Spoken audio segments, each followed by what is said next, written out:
ஒரு சிறிய கிராமத்தில் அருண் என்ற சிறுவன் பிறந்தான்.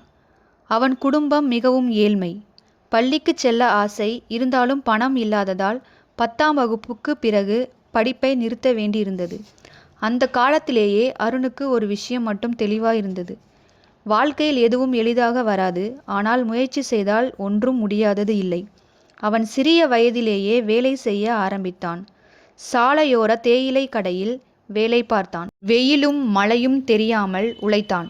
நண்பர்கள் நல்ல வேலை நல்ல வாழ்க்கை என்று நகரத்திற்கு போனார்கள்.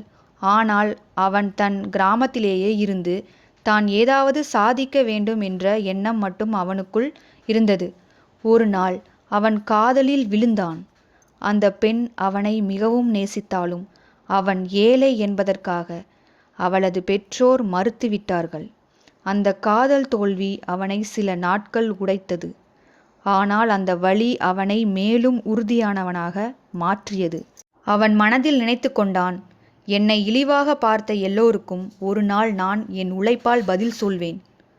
அவன் கடுமையாக உழைத்தான். சின்ன தேயிலை கடையிலிருந்து சிறு தொழில்களை முயன்றான். பஜ்ஜி கடை, பழச்சாறு கடை, டீ வண்டி. பல முறை தோல்வியடைந்தான். ஆனால் ஒவ்வொரு தோல்வியும் அவனுக்கு ஒரு பாடம் கற்றுத்தந்தது.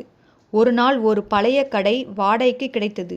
சிறிய கடையாக இருந்தாலும் அருண் தனது கனவு கடையாக மாற்ற முடிவு செய்தான். அவன் தினமும் காலை முதல் இரவு வரை உழைத்தான். வாடிக்கையாளர்களை மரியாதையுடன் நடத்தினான். சிரித்த முகத்துடனும் சேவை செய்தான். மெல்ல மெல்ல அந்த கடைக்கு மக்கள் வரத் தொடங்கினார்கள். ஒரு வருடத்தில் அந்த கடை கிராமத்தில் பிரபலமானது. பின்னர் அவன் 2வது கடையும் தொடங்கினான். அவன் உழைப்பு, நேர்மை, நம்பிக்கை மூன்றும் அவனுக்கு வெற்றியை தந்தது. இன்று அருண் கிராமத்தில் மிகச்சிறந்த தொழிலதிபர். இந்த வீடியோ பிடிச்சா லைக் பண்ணுங்கள், ஷேர் பண்ணுங்கள், கமெண்ட் பண்ணுங்கள், சப்ஸ்கிரைப்